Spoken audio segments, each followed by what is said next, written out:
নিম্নচাপ ও বৃষ্টি বলয়ের প্রভাবে গেল 5 দিন ধরে টানা বৃষ্টিতে পাহাড় ধস এবং বন্যায় ক্ষয়ক্ষতির পাশাপাশি বেশ কয়েকজনের প্রাণহানি হয়েছে। শুধু কক্সবাজারেই মারা গেছে অন্তত 25 জন। টানা বৃষ্টিতে বিপর্যস্ত কক্সবাজারের মানুষ, সহায় সম্বল হারিয়েছেন বহু মানুষ। কাজে যেতে পারছেন না শ্রমজীবীরা, ঘরে নেই খাবার। নিম্নবিত্ত প্রতিটি মানুষ যুদ্ধ করছে টানা বৃষ্টির সাথে। কামরুল ইসলাম মিন্টুর প্রতিবেদন, ছবি তুলেছেন হেলাল উদ্দিন। প্রকৃতির এক নির্মম রূপ দেখছে কক্সবাজারবাসী। পাহাড়ের ঢলে টানা বৃষ্টিতে উলটপালট হয়ে গেছে বহু মানুষের সাজানো সংসার। যেখানে কদিন আগেও ছিল জীবনের চাঞ্চল্য, সেখানে এখন কেবলই কাদামাটি আর অথই পানি।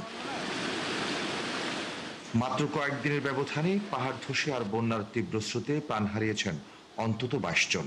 শুধু গত বাড়ির বাড়ি দুঃখিন বাড়ি বাস খাইনি বাড়ি ঠিকভাবে আর দুঃখ লান অথবা আজ বন্য ধরে বানি আর এখন কি করতে পারি। আমাদের এলাকায় প্রায় 200টির মতো ঘর আছে। অধিকাংশ ঘর প্রায় 90% ঘর ডুবে গেছে। জিনিসপাতি লইরে পানির অগত্য দিদি না, এখন সাপ বাড়ে। এখন এই অবস্থা থানা ফিনা লইরে বেশি কষ্টতে আছি, পয়েন্ট লইরে বেশি কষ্টতে আছি। শুধু স্বজন হারানোর বেদনাই নয়, তাদের বেঁচে থাকার লড়াইটাও এখন চরম দুঃসহ। চকরিয়া, পেকুয়া, রামুখিয়া ও টেকনাফের বিস্তীর্ণ এলাকা এখনো পানির নিচে। এর মধ্যে দেখা দিয়েছে পানি ও খাবার সংকট। দুর্গত এলাকায় শিশু খাদ্য ও চিকিৎসা সেবার ব্যবস্থা হয়নি। আরো ভয়াবহ পরিস্থিতি কৃষি নির্ভর এলাকাগুলোতে। ভেসে গেছে কৃষক পরিবারের ধান এবং গোয়ালের গরু। মাথা গোজার শেষ আশ্রয়টুকু নেই অনেকের। বেশি হইলে খেতে বেশি গেলেই নষ্ট হয়ে যাবে। আমরা তো মনে করো এই 65 মনে করো খেতে হলা করি চলি যায়। কিছু আছে না পানি হাজি আর শেষ বুঝাবাজ কাল আমার যাইছে আর এলাকা সুবিধা দিয়েছে। সড়ক যোগাযোগ বন্ধ, বিদ্যুৎ নেই, সেলফোন নেটওয়ার্কেও বিপর্যয়। দুর্গত মানুষের অভিযোগ, নদী খাল দখলমুক্ত ও সময় মতো ড্রেজিং করলে এই দুর্যোগ হতো না। এখানে কলেজের চারপাশে পানি উঠছে, বিভিন্ন এলাকা ডুবে যাচ্ছে। এর মূলত কারণ হচ্ছে নদীগুলো খনন করে নাই। ছোট ছোট যে নদী নালাগুলো আছে, যেগুলো দিয়ে পানি চলে যাওয়ার কথা, নদীতে গিয়ে চলে যাওয়ার কথা, এই নদীগুলো আসলে বন্ধ অবস্থায় আছে এখন। আর বন্ধ থাকার কারণে পানিগুলো কোথাও যেতেও পারছে না। আবহাওয়া অফিসের পূর্বাভাস বলছে এই অঞ্চলে বৃষ্টি থাকবে আরো 2 দিন। কামরুল ইসলাম মিন্টু, 71, কক্সবাজার। দর্শক, এই বিষয়ে বিস্তারিত আলোচনা করব আমরা। আমাদের সাথে যুক্ত আছেন দুর্যোগ ব্যবস্থাপনা বিশেষজ্ঞ অধ্যাপক ডক্টর জামাল উদ্দিন রুনু। কক্সবাজার থেকে আমাদের সহকর্মী যুক্ত হয়েছেন কামরুল ইসলাম মিন্টু। রাঙামাটি থেকে যুক্ত হয়েছেন সহকর্মী সবুজ মাহমুদ এবং একই সাথে আমাদের সহকর্মী মোহন ইসলাম যুক্ত হয়েছেন। আজকে তিনি সারাদিন বান্দরবনে ছিলেন, সেখানকার খবর সংগ্রহ করেছেন। আপনাদের সবাইকে স্বাগত জানাই এবং ধন্যবাদ একসাথে আপনাদের সবাইকে যে সংবাদযোগে আপনারা সময় দিয়েছেন। কামরুল ইসলাম মিন্টু, প্রথমে একটু আপনার কাছেই আসি। গেল 2-3 দিন ধরে আসলে আপনার সাথে আমরা প্রতিবারই যখন যোগাযোগ করছি, পরিস্থিতি খুব একটা ভালো নয়। আমরা জানি পাহাড় ধস, প্রবল বর্ষণ এবং একই সাথে সেখানে দিনকে দিন জলাবদ্ধতা বৃদ্ধির কারণে যে ধরনের সমস্যা তৈরি হয়েছে। আজকের দিনের খবর যদি আপনার কাছ থেকে সর্বশেষ এই মুহূর্তে শুনে নেই, কারণ সরকারের পক্ষ থেকে যে ত্রাণের ব্যবস্থা করা হয়েছে সেটির কোনো কার্যক্রম আপনার চোখে পড়েছে কিনা?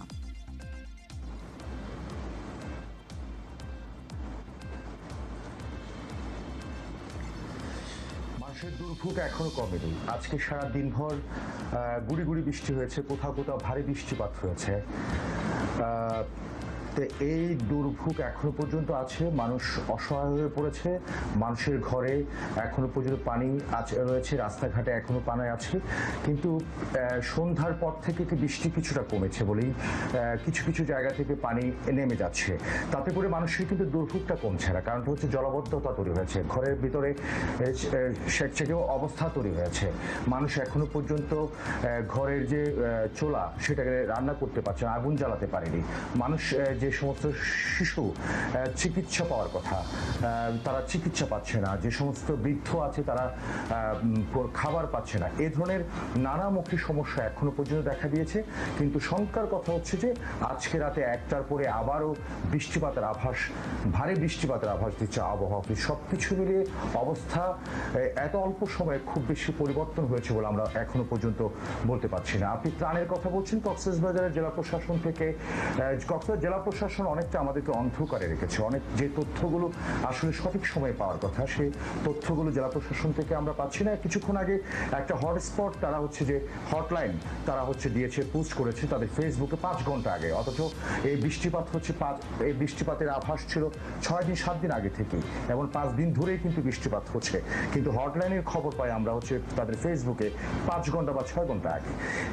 এবং যেটা বলছিলাম যে ত্রাণ এসেছে 200 মেট্রিক টন, প্রায় 12 লক্ষ 60 হাজারের মতো টাকা এসেছে, অনুদান এসেছে, পাশাপাশি হচ্ছে যে শুকনো খাবার এসেছে।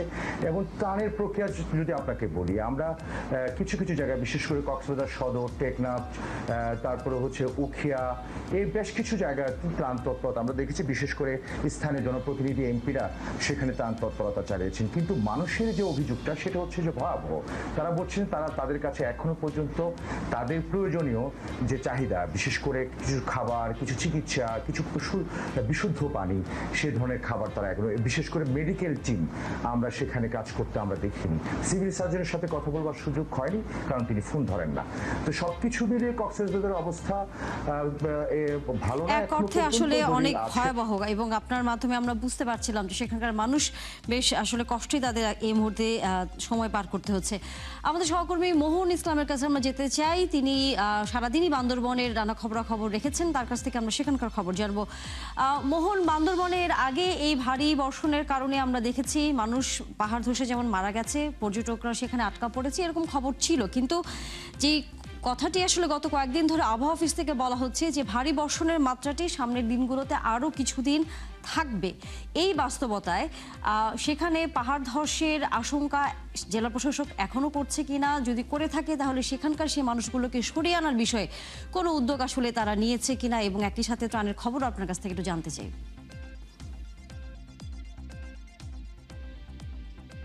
আপনাকে ধন্যবাদ। আমরা আসলে মূলত বান্দরবনের যে লামা আলীকদম যে অংশটি রয়েছে সেই অংশে আমরা আজকে সারাদিন কভার করলাম।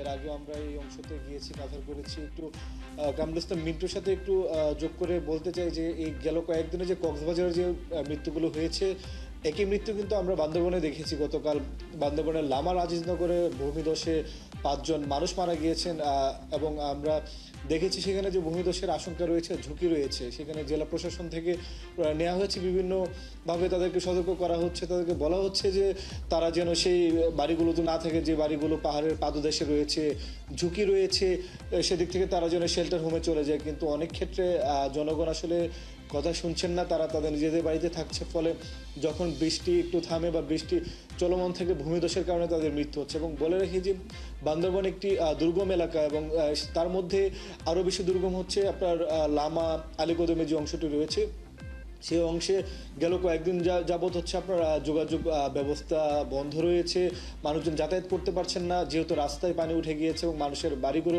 প্লাবিত হয়েছে। ফলে তাদেরকে এক ধরনের বিভিন্ন কষ্টের জীবনযাপন করতে হচ্ছে। খাদ্য সংকট রয়েছে, ওষুধ সংকট রয়েছে, তাদের শেল্টারের যে সংকটটা বলছিলাম, যে তাদের অনেকের বাড়ি আসলে এমন জায়গায় যে সেখান থেকে যে প্রশাসন তাদেরকে উদ্ধার করে নিয়ে আসবে সেটাও অনেকটা আপনার কষ্টসাধ্য। ফলে সেনাবাহিনীর সদস্যরাও এই কাজে অংশ নিয়েছে। আমরা তাদের সাথে কথা বলেছিলাম, তারাও জানিয়েছেন যে যে কোনো বিপদে বা যে কোনো সময় তাদের যদি জরুরি প্রয়োজন হয় তারা তাদের ফোন নাম্বারগুলো স্থানীয় জনপ্রতিনিধিদের মাধ্যমে জনগণের কাছে ছড়িয়ে দিচ্ছেন। ফলে যে কেউ যোগাযোগ করলে তাদেরকে উদ্ধার করা যাবে। কিন্তু যেমনটা বলছিলাম, দুর্গম এলাকা হওয়ার ফলে তাদের আসলে সেই সুযোগটা হচ্ছে না। এবং আমরা আজকে কিন্তু দেখছিলাম যে বাড়িগুলো এমন জায়গায় করা হয়েছে, বিশেষ করে পাহাড়ের একদম চূড়োতে আমরা দেখেছি, বা পাহাড়ের চূড়ার একটু নিচের অংশে করা হয়েছে। দেখা যায় একটু ভারী বর্ষণের ফলে যখন মাটি গড়িয়ে পড়ে, যেটাকে আমরা ভূমিধস বলি, সেটা বাড়ির উপর পড়লে সেই বাড়িটি আসলে মানুষ দেবে যায়। ফলে তাদের মৃত্যু ঝুঁকি বাড়ছে, মানুষের মানুষজন কি শেল্টার হোমে যাচ্ছে? মানে আপনি যেহেতু খবর নিয়েছেন এবং আপনিও বলছিলেন যেভাবে বাড়িঘরগুলো করা হয়েছে এত ঝুঁকি নিয়ে আছে, এখন তো সরকারের পক্ষ থেকে শেল্টার হোমে যাওয়ার এক ধরনের উদ্যোগও নেওয়া হয়েছে, সেখানে কি আসলে মানুষজন যাচ্ছে? তাদেরকে নিয়ে যাওয়া কি সম্ভব হচ্ছে? কিছু মানুষ যাচ্ছেন তানিয়া, একদম সবাই যে যাচ্ছেন সেটা বলবো না, সেই সংখ্যাটাও হয়তো কম আপনার সরকারের পক্ষ থেকে। এবং আপনি জানেন যে বান্দরবান সহ পার্বত্য অঞ্চলে সেনাবাহিনী দীর্ঘদিন যাবৎ কাজ করে থাকেন। সেনাবাহিনীরা আসলে রাস্তায় কিন্তু এক ধরনের পোস্টারিংও করে দিয়েছে যে ঝুঁকিপূর্ণ পাহাড়ের পাদদেশে বা আশেপাশে বাড়ি ঘর করা যাবে না। সেই আদেশ অমান্য করেই কিন্তু বাড়িঘর করেছে এবং সেইগুলো আমরাও আজকেও দেখেছি যে পাশে পোস্টারিং করা রয়েছে বা সতর্কতামূলক বাণী রয়েছে, কিন্তু ঠিক পাশে আরেকটি তারা বাড়ি তৈরি করছে বা করেছে, এই ধরনের ঘটনা ঘটছে। তো শেল্টার হোমে আসলে সবাই যাচ্ছেন না, কয়েকজন যাচ্ছেন। যারা যাচ্ছেন তারা ঠিক থাকছেন, আবার যারা বাড়িতে আছেন তারা এক ধরনের ঝুঁকির মধ্যে বসবাস করছেন। অর্থাৎ ঝুঁকির মধ্যে আছেন আসলে বান্দরবানের অনেক মানুষই, আপনার কথায় আমরা তেমনটি আসলে জানতে পারলাম। ধন্যবাদ মোহন। আমরা যেতে চাই রাঙামাটিতে, আমাদের সহকর্মী সবুজ মাহমুদ যুক্ত হয়েছেন। সবুজ, নিশ্চয়ই কক্সবাজার এবং বান্দরবনের থেকে খুব আলাদা কোনো চিত্র আপনার কাছে হয়তো চোখে যদি পড়ে থাকে সেটা অবশ্যই জানাবেন। কিন্তু যে কথাটি এখন সবার কাছে সবচেয়ে আতঙ্কের বিষয় সেটি হচ্ছে মানুষজন যেভাবে পানিবন্দী হচ্ছে, পাহাড় ধসে মারা যাচ্ছে এবং একই সাথে শেল্টার হোমে যাবার পর সেখানে তার প্রয়োজনীয় যেসব ব্যবস্থাপনা করা দরকার সেটি নিশ্চিত হচ্ছে কিনা, এই বিষয়টি আসলে সবার নজরে আছে কিনা একটু জানাবেন। জেলা প্রশাসন এই বিষয়ে শেষ পর্যন্ত আসলে কি ধরনের উদ্যোগ নিয়েছে?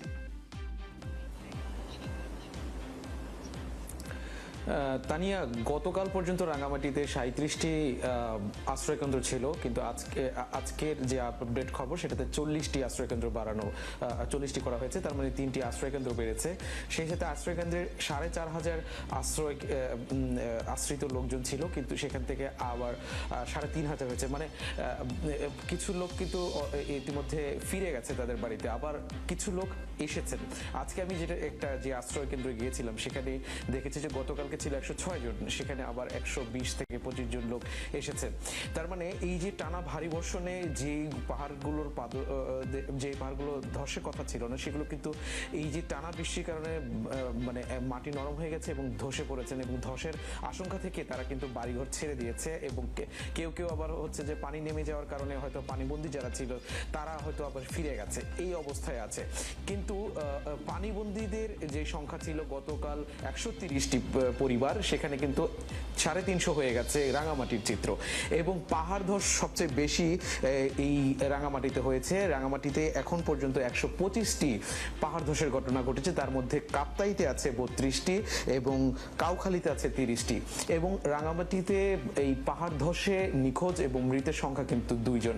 তো এই রাঙামাটিতে আরো একটি বড় ঘটনা ছিল গত 2 দিনের, সেটা হচ্ছে সাজেক, একটি বড় পর্যটন এলাকা, আপনি জানেন। সেই সাজেকে প্রায় 650 জন পর্যটক আটকা পড়েছিল।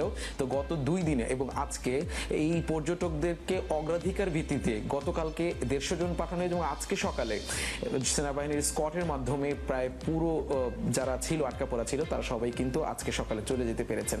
তো আমি খাগড়াছড়ি এবং রাঙামাটি দুটো জেলায় আজকে কাজ করেছি এবং সেখানে দেখেছি যে বৃষ্টি আসলে মানে থেমে থেমে থেমে থেমে কখনো এক নাগারে বেশিক্ষণ বৃষ্টি থেমে ছিল না, একটু একটু থামছে আবার বৃষ্টি হচ্ছে। তো বৃষ্টি এইভাবে চলতে থাকলে পাহাড় ধসের ঘটনা কিন্তু আরো বাড়বে বলে স্থানীয় লোকজন এবং যারা কর্তৃপক্ষ আছেন, জেলা প্রশাসন, তারাও কিন্তু এই বিষয়টি আশঙ্কা করছে।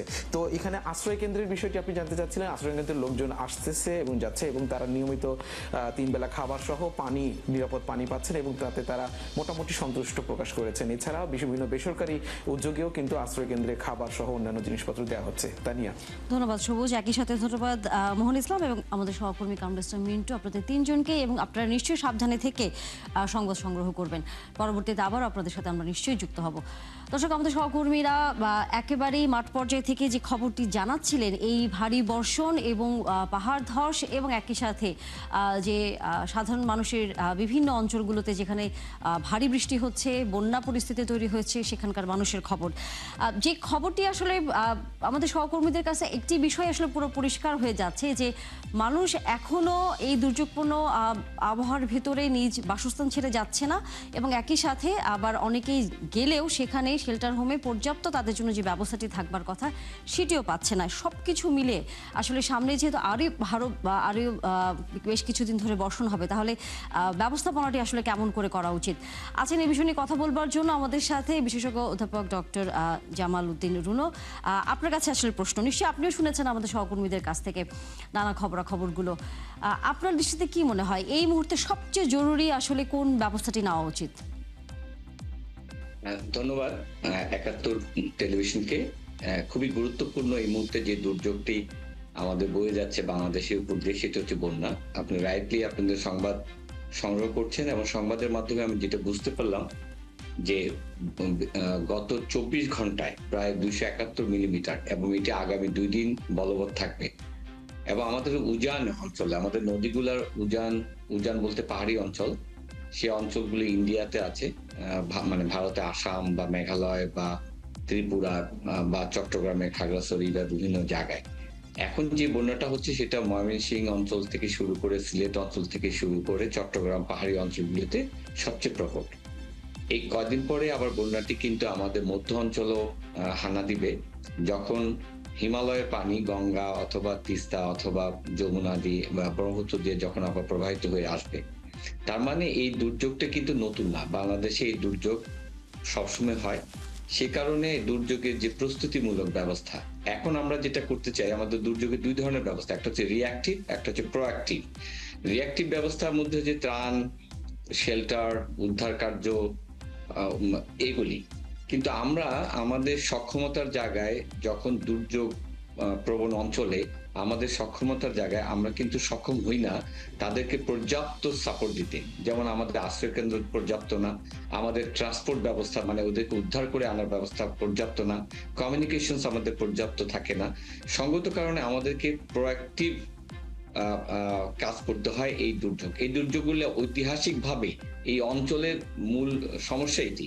সেজন্য সিডিএমপি, কম্প্রিহেনসিভ ডিজাস্টার ম্যানেজমেন্ট বলতে ফেজ 1, ফেজ 2 আমাদের বাংলাদেশের দীর্ঘ ২০১০ সালের পর থেকে কিন্তু এটি চলমান ছিল, যার মধ্য দিয়ে আমাদের সক্ষমতার জায়গায় মিনিস্ট্রি প্রতিটি কর্মকাণ্ডে, প্রতিটি ডেভেলপমেন্ট প্রজেক্টে, প্রতিটি ইস্যুতে যাতে আমরা ক্লাইমেট রেজিলিয়েন্ট অথবা দুর্যোগ রেজিলিয়েন্ট করে আমাদের কর্মকাণ্ডগুলো করি, যেমন রাস্তাঘাট, আমাদের বিল্ডিং, আমাদের নদী শাসন সবকিছু। কিন্তু আমরা আমাদের এই কাজগুলি প্রোঅ্যাক্টিভ যেগুলি করার কথা সেগুলি যথাযথভাবে করা হচ্ছে কিনা সে নিয়ে যথেষ্ট ডাউট আছে। তার পাশাপাশি নদীর পানি যখন তার ধারণ ক্ষমতা হারিয়ে ফেলে, যখন উজানে প্রচুর বৃষ্টিপাত হয়, সেই বৃষ্টির পানি প্রবাহিত করার মতো তার যোগ্যতা থাকে না, তখনই মানে ২ তীর উপচয়ে আশেপাশে প্লাবিত হয়। তাহলে নদী তার নাব্যতা যদি আমরা ঠিক না রাখি, এই ঠিক না রাখার পিছনে অনেক কারণ। আমাদের উজানে ভারত বিভিন্ন জায়গায় বাদ দিয়ে এই নদীগুলি সারা বছরের যে নাব্যতা, সেটাকে প্রাকৃতিকভাবে যে নাব্যতা তৈরি হওয়ার কথা সেটাকে তারা নষ্ট করে দেয়। এর পাশাপাশি আমরা আমাদের দেশে নদীর ২ পার এমন ভাবে সরু করে নিয়ে আসছি, এমন ভাবে গলা টিপে ধরেছি, আমাদের ব্রিজ কনস্ট্রাকশনস, আমাদের ড্যাম কনস্ট্রাকশনস, আমাদের রোড কনস্ট্রাকশনস যেভাবে আমরা যত্রতত্রভাবে করেছি, যার ফলে যে পানিটুকু আসে তাও কিন্তু প্রবাহিত হয়ে বঙ্গোপসাগরে যাওয়ার সুযোগ থাকে না। এই কারণেই আমাদের এই দুর্যোগটা খুবই প্রকট আকার ধারণ করে। এই মুহূর্তে আমাদের করণীয় হচ্ছে যারা যেখানে আছে উদ্ধার কার্যটা পরিচালনা করা দরকার এবং সর্বস্তরের মানুষকে এখানে নিয়োজিত করা দরকার, এবং আমাদের যে সংস্থাগুলি আছে তাদেরকে সাপোর্ট দিতে হবে এবং লোকগুলিকে নিরাপদ আশ্রয়ে আনতে হবে। বিশেষ করে এই সময় ২টি ঘটনা ঘটে। একটা তো ডাইরেক্টলি আমাদের ৩০ জন মানুষ মাটি চাপা পড়ে, পাহাড়ি ধস, বন্যার পানিতে বাড়িঘর ভেঙে ডাইরেক্টলি মৃত্যু হচ্ছে। কিন্তু এর পরে যেটা হবে, বন্যার সাথে সাথে বন্যার পরবর্তীতে কিন্তু আমাদের মহামারী, ডায়রিয়া, খাদ্য অভাব, জ্বালানির অভাব, এই সংকটগুলি তৈরি হবে। আমি মনে করি ইমিডিয়েটলি প্রধানমন্ত্রী নিশ্চয়ই অ্যাক্ট করেছেন, উনি নির্দেশও দিয়েছেন। আজকে গাছ লাগানো একটা প্রোগ্রামে প্রধানমন্ত্রী যথার্থ বলেছে যে আমাদের উন্নয়নটা হতে হবে প্রকৃতির সাথে সমন্বয় রেখে, মানে design the structure with the nature. আমরা আসলে এর উপরেই ভরসা রাখতে চাই। সামনের দিনগুলোতে নিশ্চয়ই এই ব্যবস্থাপনার উপর জোর দেবে সরকার এবং একই সাথে স্থানীয় মানুষজনও। আজকে আসলে এই বিষয়ে আলোচনা করবার সময় আমাদের একেবারেই কম। অনেক ধন্যবাদ ডক্টর জামাল উদ্দিন রুনো, আবারও নিশ্চয়ই আপনার সাথে কথা বলবার সুযোগ হবে। দর্শক, এই ছিল আজকের সংবাদযোগে। আগামীকাল ঠিক রাত 10টায় আবারও দেখা হবে নতুন কোনো বিষয় ও তার বিস্তারিত নিয়ে। থাকবেন ৭১-এর সাথে।